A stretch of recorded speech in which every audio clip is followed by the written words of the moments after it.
ఆయన పార్టీ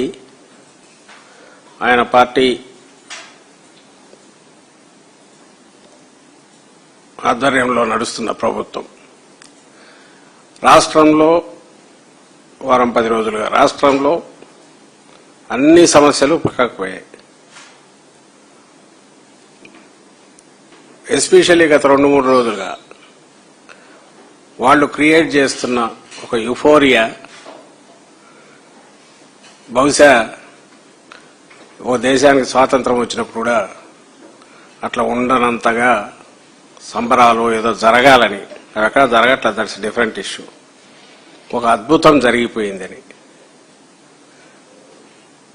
రాష్ట్రానికి ఇంతకాలం ఒక రాజధాని లేనిది ఇప్పుడు ఒక రాజధాని వచ్చిందని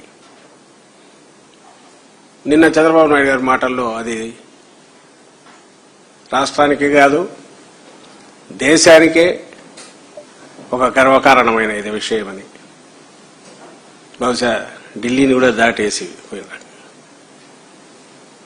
ఇవన్నీ మీరందరూ సెలబ్రేట్ చేసుకోండి. కాసేపు నేల మీద నిలబడి ఆలోచిద్దామని జగన్మోహన్ రెడ్డి గారు లాంటి వాళ్ళు చెప్తే నువ్వు ప్రజలను మోసం చేస్తున్నావు, మభ్య పెడుతున్నావు. Let us talk about the facts, realities. మరి క్వశ్చన్స్కి ఆన్సర్స్ ఏవంటే వాటిని అస్సలు ప్రస్తావించకుండా ఒక హోరు క్రియేట్ చేసి ఒక మాస్ మెస్మరిజం లాగా ఏదో చేసే ప్రయత్నం గత వారం రోజులుగా జరుగుతోంది. అమరావతికి చట్టబద్ధత, దాని లోతుకు ఎందుకంటే అదే ఒక సబ్జెక్టు. బట్ ఆయన గంటన్నర మాట్లాడిన దాంట్లో కూడా కొంత వేశాడు. చట్టబద్ధత అసలు పార్లమెంట్ కూడా లేదంట, అసెంబ్లీకి లేదంట. ఇదే దానికి ముందే ఆధారాలతో సహా చూపించాం. కేంద్ర ప్రభుత్వం అది రాష్ట్రానికి సంబంధించిన అంశం, మాకు సంబంధం లేని వ్యవహారం అని హైకోర్టులోనే అఫిడవిట్ వేసిన విషయం చూపించాం. అయినా సరే ఆయన చేశాడు. మరి ఇన్నాళ్ళు చట్టబద్ధత లేనట్టు అనే క్వశ్చన్ వస్తుంది. పోనీ ఇది చట్టబద్ధత సంబంధించినంత వరకు ఈ రోజు నువ్వు చట్టం చేస్తే రేపు మళ్ళీ దాన్ని సవరించే అవకాశం లేదా అని జగన్మోహన్ రెడ్డి గారు అన్నందుకు చూడు సవరిస్తున్నాడు మళ్ళీ అని ఆయన మీద పడి ఏడుపులు. కానీ నిజంగా అది ఎవరికైనా డౌట్ వచ్చేది. ఇంకా శాశ్వతం ఇదంటే ఏది శాశ్వతం కాదనేది అందరికి తెలిసిందే. దట్ డజంట్ మీన్ దాన్ని ఏదో చేస్తారని కాదు.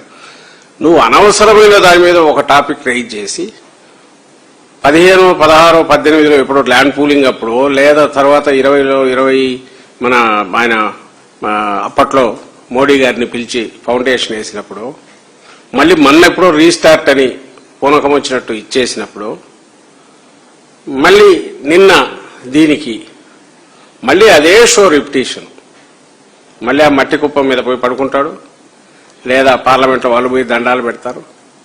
దీన్ని అందరూ సెలబ్రేట్ చేసుకుని ఈసారి అయితే ఆదేశాలు కూడా ఆ వార్డు సెక్రటరియట్, విలేజ్ సెక్రటరియట్ లెవెల్కైతే సెలబ్రేషన్స్ కూడా చేయమని. ఇంకా చిత్రం ఏంటంటే జగన్మోహన్ రెడ్డి గారు తీసుకొచ్చిన వికేంద్రీకరణ ప్రతిపాదన ఏదైతే అప్పట్లో మేము అధికారంలో ఉన్నప్పుడు ముందుకు పెట్టారో దాని మేరకు చట్టం కూడా చేశాము. వైజాగ్ ఎగ్జిక్యూటివ్ క్యాపిటల్, ఇది legislative capital, Kurnool judicial capital అని. దాన్ని 3 ముక్కలాటని ఎగతాళి చేయడమే కాకుండా పేకాటతో పోలుస్తూ మరి ఆయన దృష్టిలో ఈ ప్రాంతాలన్నీ ఏమంటారు పేక ముక్కలేమో తెలియదు చంద్రబాబు నాయుడు గారి దృష్టిలో. అది ఈ రోజు కూడా అది కామెంట్ చేయడమే కాకుండా అక్కడ కూడా నిన్న దాని గురించి సెలబ్రేట్ చేసుకోవాలంట. ఇక్కడ సంబంధించినంత వరకు ఒక ప్రాంతానికి సంబంధించిన రాజధాని ఏదైనా డిక్లేర్ చేసినప్పుడు అది ఏదో అసాధ్యమైంది నువ్వు తీసుకొస్తే దాని గురించి ఎక్కడన్నా అందరు రాష్ట్రం అంతా ప్రౌడ్గా ఫీల్ అవుతాడు. That's okay. ఇది ఆల్రెడీ ఎగ్జిస్టింగ్, నువ్వు పెట్టావు, దాంట్లో రకరకాల మార్పులు జరిగాయి, మళ్ళీ తీసుకొచ్చావు. ఆల్రెడీ రాష్ట్రం మీద బరువు ఒక 50,000 కోట్లు 60,000 కోట్లు వేసావు ఇప్పటికే. ఇంకా అది 1,00,000 కోట్లు 2,00,000 కోట్లు చేస్తానంటున్నావు. దీనికి ఒక కలరింగ్ ఇచ్చి దాని మీద నువ్వు సెలబ్రేట్ చేసుకోమని ఒక క్రూరంగా అందరికీ పిలుపు ఇవ్వడం, అటు అనంతపురం నుంచి శ్రీకాకుళం, వాళ్ళు ఎందుకు చేసుకోవాలని అర్థం కాదు. పోనీ ఇక్కడ నువ్వు చేర్చని, నువ్వు అసలు పట్టించుకొని నగరాలు, ఇటు గుంటూరు కానీ విజయవాడ కానీ అసలు పట్టించుకోవట్లే వాటిని, వాళ్ళు సెలబ్రేట్ చేసుకోవాలి. ఎగ్జిస్టింగ్ గా ఒకవేళ ఉందనుకున్న ఎగ్జిస్టింగ్ దాని మీద సెలబ్రేషన్ జరుగుతుంది. అయినా సరే కాల్ ఇవ్వడం అనేది అంటే ఒక తెలియని ఏదో ఒక కండిషన్ లో జనాన్ని తోసి ఒక అద్భుతం జరిగిపోయిందని ఇంప్రెషన్ క్రియేట్ చేసి ఏమీ లేకపోయినా సరే ఆ ప్రాసెస్ లో తన పబ్బం గడుపుకోవాలనేది. అదే సమయంలో ఒక కరెక్ట్ నిజమైన క్వశ్చన్లు అందరూ వేసుకోవాల్సినవి జగన్మోహన్ రెడ్డి గారు రైజ్ చేస్తే, మా పార్టీ నాయకులు రైజ్ చేస్తే, మా పార్లమెంట్లో మా పార్టీ నాయకులు రైజ్ చేస్తే వాటిని ఎగతాళి చేయడమే కాకుండా వీళ్ళంతా అసలు ఏమేస్తున్నారో అర్థం కావట్లే. డెవలప్మెంట్, యాంటీ డెవలప్మెంట్ అను, యాంటీ ప్రోగ్రెసివ్ అను, యాంటీ స్టేట్ అను ఇలాంటి ముద్ర వేయాలనే ప్రయత్నం చేయడం. ఒక్కటంటే ఒక్కటి నేను ఆయన మాట్లాడిన వాటిలో ప్రతి మాటకు కావాలంటే వీడియో వేసి చూపొచ్చు. అన్ని అబద్దాలనే విషయం దాంట్లో తెలుస్తుంది. ఆయనవే ఉన్నాయి వీడియోలు, మనం ఎక్కర్లా, ఆయనవి ఉన్నాయి.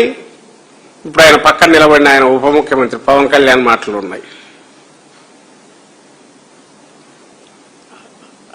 వాళ్ళు గతంలో మాట్లాడిన మాటలు వేస్తేనే నిన్న అతను ఏమంటారు, పవిత్రమైన మట్టి పార్లమెంట్ నుంచి తెచ్చి మోడీ గారు ఇచ్చారు, యమునా నది నీళ్లు తెచ్చి ఇచ్చారని నిన్న అన్న వ్యక్తి ఆ అద్భుతమైన దీనివల్లే, ఇక్కడ అన్ని దేవాలయాల నుంచి తెచ్చిన దీనివల్లే ఈరోజు ఇంతటి అద్భుతం జరిగిపోయింది, చట్టబద్ధత వచ్చింది, పార్లమెంట్లో యునానిమస్ గా అన్ని పార్టీలు సపోర్ట్ చేశాయన్న పెద్ద మనిషి చంద్రబాబు నాయుడు గారు మరి 17లో కటీఫ్ చెప్పాక బీజేపీతో 18లో అప్పుడు ఏదో ధర్మ పరిరక్షణ ఏదో చేసినట్టున్నారు ప్రభుత్వం ఖర్చుతో డబ్బులు పెట్టి ఢిల్లీలో. అక్కడ ఏమిచ్చినా పీఎం క్వశ్చన్ చేసి ఆయన మోడీ గారిని, ఏమిచ్చినా ఇంత మట్టి చెంబుడు నీళ్లు ఇంత మట్టి ఇచ్చారని అనలేదా?